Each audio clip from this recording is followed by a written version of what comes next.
Hoxe vai dar vostede unha palestra aquí no Consello da Cultura Galega e a palestra leva por título A guerra como elección. Quen elixe a guerra e por qué? A guerra é un fenómeno omnipresente. Elixeno normalmente os poderosos para defender a fortalar os seus intereses. Non hai ninguna sorpresa nisto. Nen sequera estou certo no que atinxe a idea de que este é un momento no que a guerra ten maior presenza do que no pasado. Esta é unha discusión eterna. O que vivimos nos últimos meses, estou a pensar na agresividade norteamericana en Venezuela, con Cuba na rebotica, no Líbano, no Irán, Groenlandia, é realmente novo. Ben, un pode por orde nos coñecementos e chegar á conclusión de que sí, mas eu prefiro seguir o camiño contrario. Quero lembrar que hai un ano e uns meses o presidente norteamericano Donald Trump afirmou, lembrarédelo, que quería converter a faixa de Gaza nunha riviera para turistas ricos. E moita xente pensou, isto é extremo, isto é o que o mundo occidental ten feito no conxunto do planeta nos 5 últimos séculos. Admitamos que a expresión verbal singularmente abrupta e dura pode ser novidosa, mas o proceso de fundo é o mesmo que o de sempre. Neste sentido, digamos que desde a Segunda Guerra Mundial, non? Desde que acabou a Segunda Guerra Mundial en adiante, a CIA e os Estados Unidos e as súas diferentes axencias foron facendo pois diferentes operacións, diferentes golpes de Estado. A prova está en 1953, precisamente en Irán, non? Co golpe de Estado, a Operación Hayas para botar a Mohamed Mossadegh. Hai algunha diferencia entre o que ven sendo a práctica dos Estados Unidos e a práctica nesta administración Trump? Non sei se afecta estrictamente a mudanza de goberno dos Estados Unidos. O que entendo que por trás hai unha discusión xeral relativa a cales son as razóns que explican este caos cada vez máis evidente. E supoño que ao respecto hai dúas explicacións ben diferentes. A primeira salienta que o caos é criado premeditadamente polo capital, non só o norteamericano, para mellorar a súa posición. O segundo criterio considera en trocas que o que está a acontecer o que revela é a incapacidade do propio capital para resolver de maneira tranquila e eficiente os seus problemas. Tentamos normalmente explicarlo todo en virtude do primeiro criterio. E sospeito que o segundo ten maior relevo do que poda parecer.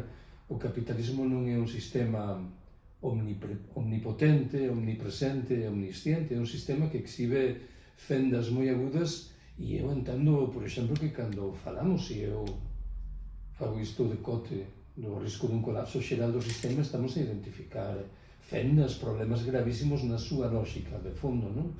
Entendo que esta mudanza desde un capitalismo que era criminal, mais que resolvía de maneira razoablemente eficiente os seus problemas e a realidade de hoxe é o que explica políticas como a norteamericana destas horas. Últimamente, cada vez máis analistas están tendendo a facer comparanzas históricas. Nese sentido, cada vez máis aparece a frase de que o Imperio Romano, na súa época de decadencia, volvíase cada vez máis agresivo, o que levou á súa propia caída. Non sei que lle parece certas afirmacións que din que podemos estar vivindo como un proceso semellante cos Estados Unidos. Pode ser, de todos os xeitos. Eu pretendo alimentar un argumento máis xeral que ten que ver co capitalismo internacional. Subliñei que non estou a pensar exclusivamente nos Estados Unidos. Hai, claro, unha diferenza fundamental no que atinxe a esta comparación. Cando o Imperio Romano se ven abaixo, os seus efeitos en boa parte do planeta son nulos. Non ten unha consecuencia na China ou na América Central. Hoxe en día as circunstancias son ben diferentes. E isto, claro, fai que todos nos vexamos afectados por un eventual afundimento dos Estados Unidos. Mesmo a propia China que mencionei, se partimos da certeza de que boa parte da débeda externa norteamericana está ou estaba nas mans chinesas. Isto significa, é un paradoxo do momento, que o feito de que os Estados Unidos se veñan abaixo ten consecuencias tamén sobre o seu principal competidor, algo que escapa un pouco ás nosas capacidades de comprensión das consecuencias. Vostede ten unha extensa bibliografía sobre a historia da Unión Soviética e, polo tanto, bueno, coñecedor do proceso da Guerra Fría, do final da Guerra Fría. E aquí quero concentrar a seguinte pregunta: estamos ante unha nova Guerra Fría ou estamos ante a segunda parte da mesma Guerra Fría? Eu vou partir da base da idea de que, cando falo do capitalismo internacional, estou a pensar nos Estados Unidos, na Unión Europea, no Xapón, mas tamén na Rusia e na China. Debo entender, son modelos capitalistas, se así se quere, heterodoxos, con trazos singularizadores. A teoría dicía que as potencias capitalistas non pelexaban entre sí cando exhibían trazos democráticos. Isto non sirve para nada na hora de escrever o que temos diante dos ollos. E a metáfora da Guerra Fría creo que é unha metáfora gastada durante moito tempo, durante 30 anos, vamos dicirlo así. Despois da desaparición da Unión Soviética, eu afirmei que o que había non era a Guerra Fría, non? Entre outras razóns, por unha que non é menor, porque existían disparidades inxentes entre as capacidades da Rusia e as capacidades de Estados Unidos. Quero lembrar que no ano 2010, segundo unha avaliación, o gasto militar ruso estaba por baixo do gasto militar de 4 Estados membros da OTAN: Estados Unidos, Francia, Reino Unido e a propia Alemanha. Con certeza, hoxe isto xa non é exactamente así, mas mesmo a disparidade de capacidades é tan evidente que seguir empregando a metáfora da Guerra Fría sospeito que é perderse no argumento. Pero esta diferencia de capacidades no que atinxe aos Estados Unidos e a China, tal vez no poderío militar aínda segue sendo un investimento moito maior por parte do país norteamericano, pero no caso do país asiático, bueno, pois diferentes análisis, por exemplo, no plano comercial, está gañando moitísimo terreo, e sí que poderíamos dicir que hai dúas forzas que sí que compiten, non? Neste sentido. É verdade, mas quero salientar que até o día de hoxe non prexulgo que pode acontecer mañán. A China, como competidor militar, ten capacidades moi limitadas. Se os meus dados son correctos, China só dispón dunha base militar fora do seu territorio, en Djibouti, na entrada do Mar Vermello. Sobre o papel, o propósito desa base é facer frente ao que chaman a pirataría existinte na rexión. Cantas bases militares están ao dispor dos Estados Unidos no conxunto do planeta? Por encima de 100. Isto significa que as capacidades son diferentes, mas leva razón no sentido de que a expansión chinesa foi fundamentalmente unha expansión comercial. Debo subliñar de todos os xeitos o que dixen antes. Esa expansión, desde o meu ponto de vista, non obedece a un proxecto internacionalista, é un proxecto nacionalista. Cando China acapara terras na África subsahariana, non está a pensar no benestar dos habitantes dos países atinxidos, está a pensar no seu propio proxecto. E non só iso, é un proxecto das elites chinesas, non un proxecto das clases populares, de tal xeito que está un obrigado a manter a tese de que en moitos dos elementos o proxecto chinés revela moitas das tramas características da expansión internacional do capitalismo occidental que coñecimos durante moito tempo.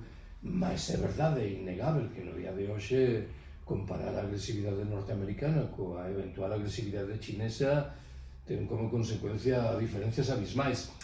Tamén é certo que se lle preguntásemos a un vietnamita, a un habitante da Manchuria, do Xinjiang ou do Tíbet sobre a China, a súa versión dos feitos sería un pouco diferente.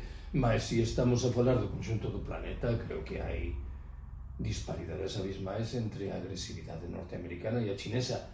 Había as antes, isto non é un fenómeno vencellado coa era de Trump, había as antes tamén. En todo este contexto máis xeral que estamos a falar, que lógica ve detrás do que están facendo os Estados Unidos, Israel e Irán? Eu lembro que un dos comentaristas españois que presume de ser moi original afirmou que a agresividade dos Estados Unidos na era de Trump nada tiña que ver co petróleo. O mesmo día que o dixo, o secretario de Estado norteamericano mencionou que a intervención na Venezuela tiña moito que ver co petróleo e pouco despois repetiron o argumento en relación con Irán. Isto é moi evidente que hai un control, un deseño de control sobre materias primas enerxéticas cada vez máis escasas. E por trás de novo está o nome da China. Estados Unidos desexa cortocircuitar o acceso franco da China a materias primas enerxéticas que visiblemente faltan ao xigante asiático. Quen pense, doulle unha volta ao argumento que Estados Unidos está a intervir no Irán porque está preocupado polos dereitos humanos da poboación local ou os dereitos das mulleres, ten grandes problemas para coñecer o planeta. Se Estados Unidos estivese preocupado polos problemas das mulleres, estaría a intervir na Arabia Saudita, en Bahrein, en Qatar, nos Emiratos ou en Kuwait, de tal xeito que creo que o que hai por trás fundamentalmente é isto. Ollo que por trás hai tamén un deseño encaminado a reducir a posibilidade de acceso da propia Unión Europea a materias primas enerxéticas moi golosas. A Unión Europea, en certo sentido, é un enxendro norteamericano, non nos enganemos. E cando eu escoito a persoas significadas nos nosos países que afirman que a Unión Europea ten que afastarse da tutela norteamericana, entendo o que din, mas non vexo os vimes que van permitir afastarse dese proxecto. A Unión Europea naceu claramente vencellada cos intereses dos Estados Unidos e creo que non rompeu esa liña. Abonda con lembrar o que aconteceu no decurso do ano pasado, cando a Unión Europea non dubidou en aceitar un crecemento espectacular dos seus orzamentos militares, que era claramente unha imposición máis unha de Estados Unidos. Pois movámonos a esta esfera, a Europa, non só polas vías comerciais que veñen precisamente desde Oriente Medio, pero nese sentido, no plano enerxético que está a falar, tamén ollamos o que aconteceu cos Nord Stream e o que acontece e as consecuencias que ten a guerra de Ucraína. Como analiza eso desde a perspectiva Estados Unidos-Unión Europea? De novo, unha subordinación franca da Unión Europea aos intereses norteamericanos. Estados Unidos promoveu nos últimos 30 anos un xenuíno cerco sobre a Rusia que obedecía claramente aos seus intereses, o designio de manter un inimigo, e iso que o inimigo durante moito tempo mostrou unha colaboración activa coa política norteamericana. E non estou a falar dos anos de dirección yeltsiniana na Rusia, estou a pensar nos primeiros anos deste século, entre 2000 e 2007, Putin foi un aliado dos Estados Unidos. Apoiou claramente a intervención militar norteamericana no Afganistán e guardou un silencio legitimador no que atinxe a intervención no Irak. Isto significa que os gobernantes norteamericanos, levados a unha prepotencia extrema, en vez de recompensar a docilidade da Rusia, xeraron un escenario no que a Rusia non tiña máis remedio que procurar outros camiños. Outra cousa é a discusión relativa a se eses camiños tiñan que pasar necesariamente por unha intervención militar na Ucrania, que non o vexo, mas, en calquera caso, esa intervención non surxe de nada. E en medio está a Unión Europea, que parece que non ten coraxe nen sequera para defender os seus intereses máis elementais, nen na Ucrania, nen no Irán. Isto, de novo, conduce á conclusión de que a Unión Europea é un proxecto claramente tributario dos intereses de Estados Unidos. Da nosa conversa, das súas palabras, despréndese que entende que a enerxía, as materias primas, o petróleo, teñen un papel central nos movimentos xeopolíticos que está habendo nestes últimos meses, nestes últimos anos. Pero que medida as divisas? Que medida o dólar? O dólar ten importancia tamén en todo o que está a pasar? Claro, os Estados Unidos están interesados en afortalar a posición da súa moeda, moi debilitada fundamentalmente de resultas desa competición comercial coa China de que falábamos antes.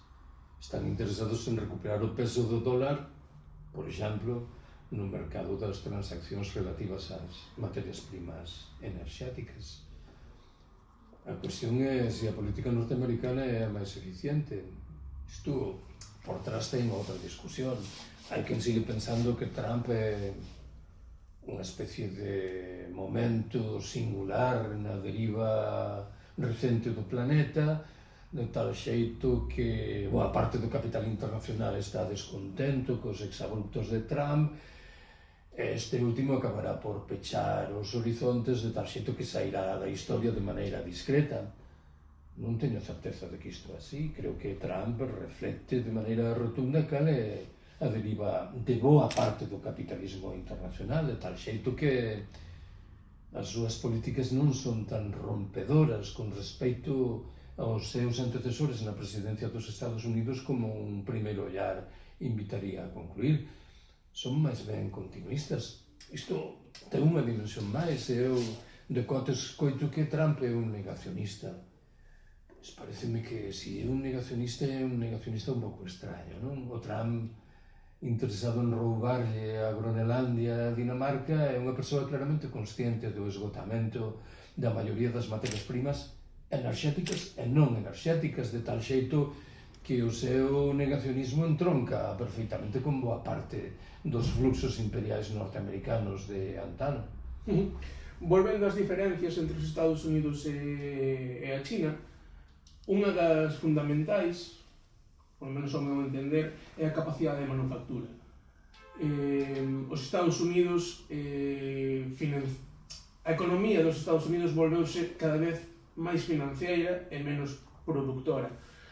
Cree que detrás de toda esta guerra arancelaria está un intento por refortalecer a industria, a capacidade de produción, de manufactura dos Estados Unidos? Esta é a tentativa de Trump, en calquera caso, ese é o seu discurso público. Recuperar un peso na economía material que Estados Unidos perdeu fundamentalmente en virtude dos seus propios intereses. Era máis sinxelo trasladar a outros escenarios xeográficos a manufactura, aproveitando salarios máis baixos, vantaxes fiscais ou sistemas autoritarios que permitisen garantir a obtención do beneficio máis descarnado. O que acontece é que é difícil avaliar en que medida Estados Unidos está conseguindo satisfacer esta tentativa de, vamos dicelo así, relocalizar boa parte da actividade productiva. Non é moi evidente, se cadra porque os propios fluxos do capitalismo internacional ratifican esta vontade de transferir a outros escenarios a produción de bens, aínda que, claro, algún destes escenarios pode voltarse contra os intereses norteamericanos, que é o que interpreto que está por trás do pulo comercial da República Popular Chinesa.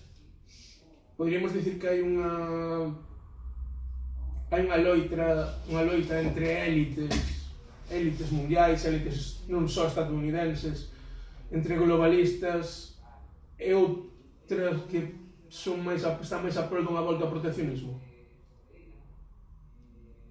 Sí, aínda que desde o meu punto de vista o debate está moi marcado polo auxe de proxectos que eu describo ao abrigo do conceito de ecofascismo.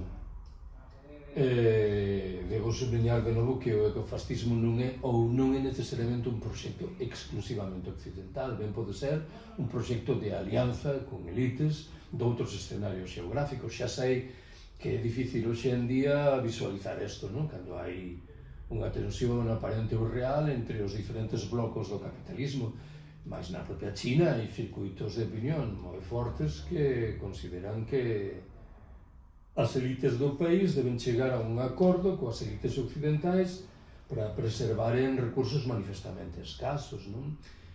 Isto do ecofascismo desenvolvese nunha clave fundamental en termos moi similares ao imperialismo e ao colonialismo tradicionais. Lembra que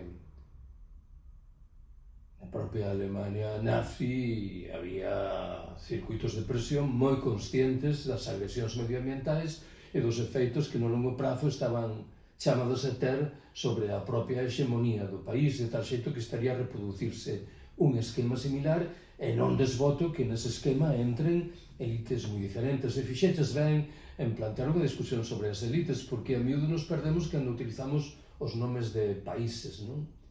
Eu dixen moitas veces que cando escoitaba que Estados Unidos perdera, mal que ben, a guerra en Irak, estábamos a esquecer que as grandes empresas norteamericanas do complexo industrial militar, da enerxía, da construcción, estaban a obter ao mesmo tempo pingües beneficios, de tal xeito que era unha aplicación estricta dunha regra de xogo central no proceso de globalización. Cando había beneficios, os beneficios privatizábanse. Cando que se abrían camiño eran as perdas, socializábanse, de tal xeito que esta conveniencia de distinguir entre as elites e os países ou os estados entendidos como un todo é unha tarefa permanente. Enganámonos de cote cando colocamos por diante os nomes dos estados esquecendo que hai por trás deses nomes, non? Xa dixen antes que entendo que o proxecto chinés destas horas é un proxecto das elites dirixentes, de tal xeito que os traballadores obviamente non asumen un poder director sobre as decisións desas elites, e isto que foi sempre evidente no capitalismo occidental parece que acompaña a calquera modelo de capitalismo en calquera lugar do planeta. Di que vamos cada vez máis a un mundo dominado polas corporacións e a un poder minguante dos estados? Sí. O que pasa é que se colocamos por medio o conceito de colapso, isto pode virse abaixo de maneira directa, tanto para os estados como para as corporacións.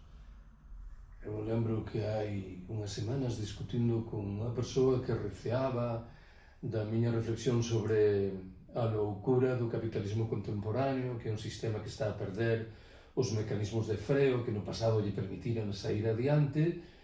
Afirmaba que isto non era así, que todo está claramente tramado, mas ao mesmo tempo aceitaba que ese sistema ben pode experimentar un colapso, e eu confesei que non entendía o argumento. Se un sistema é incapaz de prever o seu propio colapso, que está anunciando que ten gravísimos problemas para artellar o seu proxecto de futuro, e creo que isto é o que acontece co capitalismo contemporáneo, non?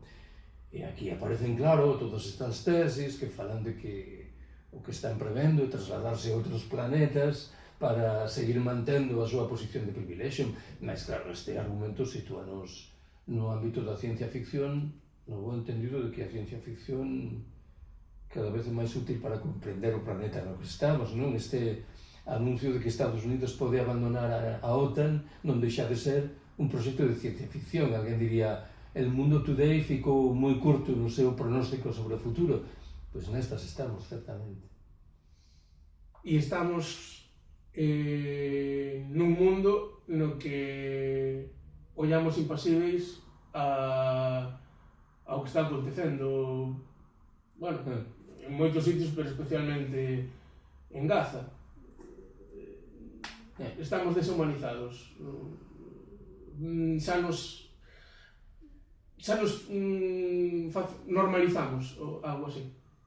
Estamos nun momento de desmovilización dramática.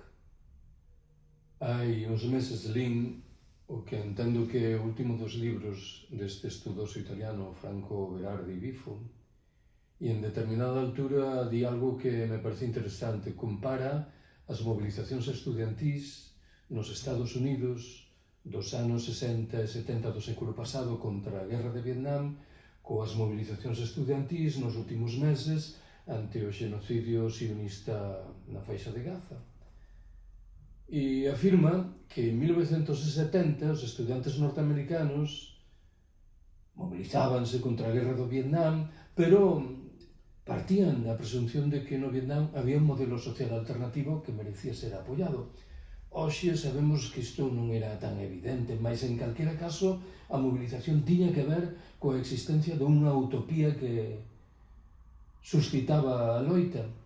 Obviamente, quen se manifestou nos últimos meses contra o xenocidio israelita Na faixa de Gaza non estaba a pensar que na faixa de Gaza había un modelo social alternativo. Ninguén di isto. Isto é un relato interesante sobre as nosas falencias en termos de comprensión do mundo e de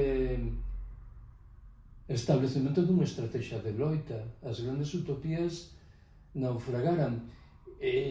Bueno, eu podo seguir defendendo o que entendo que acontece no Chiapas, no México, o abrigo do zapatismo, ou o experimento en Rojava, no norte da Siria, mas son exemplos menores que dificilmente ten unha capacidade de atracción sobre capas enteiras da populación. Temos que pensar nisto, porque sen utopía non hai loita. E eu xa deixei claro que entendo que a China de Xi Jinping ou a Rusia de Putin non son modelos nos que teñamos a vontade de mirarnos. Poden ser modelos que reducen a capacidade da ignominia norteamericana, mas isto como estrategia mobilizadora é débil. Por outra parte, os medios de comunicación cometemos, bueno, non sei chamalo erro ou como chamalo, pero claro, cando hai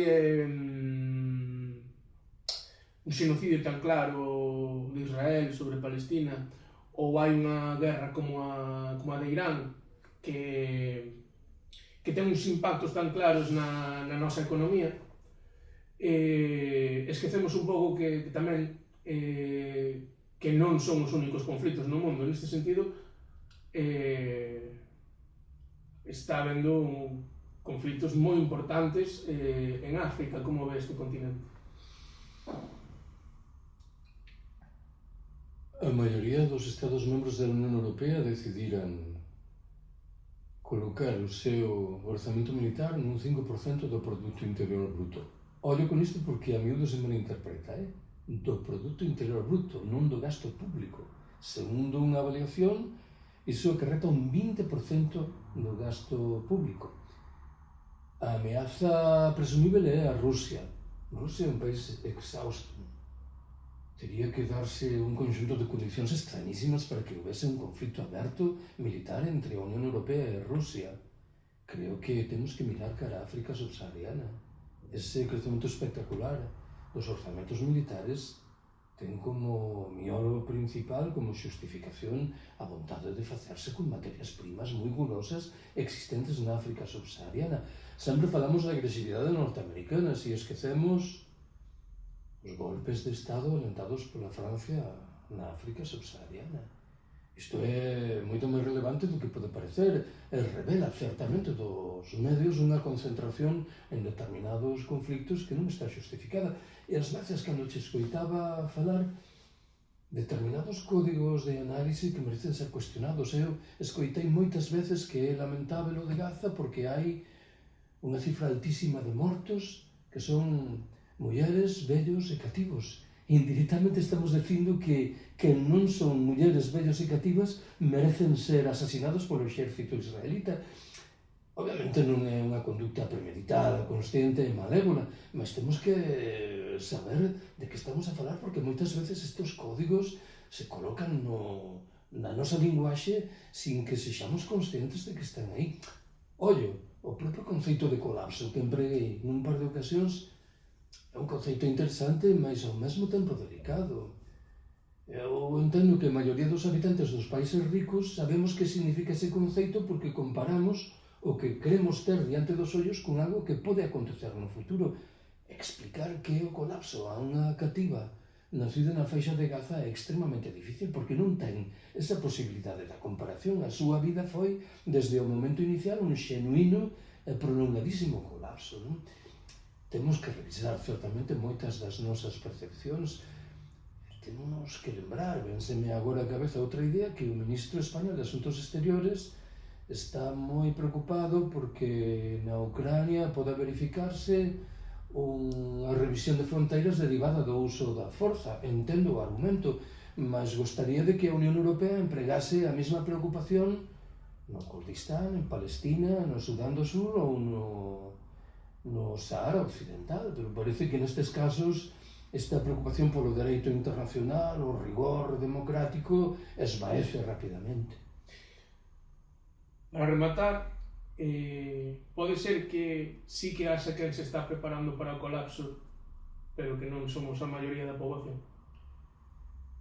Cando falo de ecofascismo estou a pensar nisso, nun proxecto artellado por determinadas elites claramente consciente das consecuencias dramáticas derivadas da crise ecolóxica, das mudanzas climáticas, do esgotamento das materias primas, das agresións contra a biodiversidade, unha aposta que bebe dunha especie de darwinismo social militarizado e que se orienta a preservar eses recursos escasos en proveito dunha minoría da populación planetaria. Creo que este é o proxecto máis imaginativo do capitalismo contemporáneo, no bo entendido que é un proxecto claramente criminal, non ten outra vocación que partir da presunción de que no planeta sobra xente, de tal xeito que se trata de marginalizar a quen sobran, isto xa o fan, e probablemente nunha versión extrema de exterminalos, non? Este horizonte ten que estar na nosa cabeza para comprender determinados movimentos.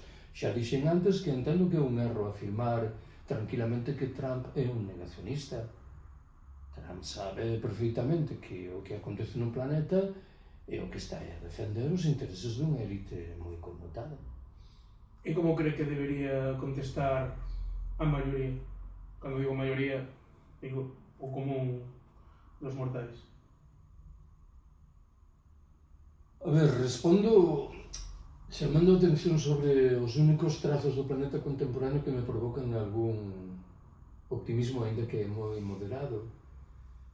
Eu teño a impresión de que, a pesar de todo, nos países ricos, cando os sinais anunciadores dun colapso xeral sexan aínda máis claros que os que xa temos diante dos ollos, haberá unha parte significativa da populación que optará por respostas de carácter colectivo asentadas no apoio mutuo solidario, e farao non por razóns ideolóxicas, non por ter lido Kropotkin ou Marx, senón por certificar biolóxicamente que esas respostas son moito máis eficientes que as alicerzadas na competición máis feroz, no sálvese quen puder.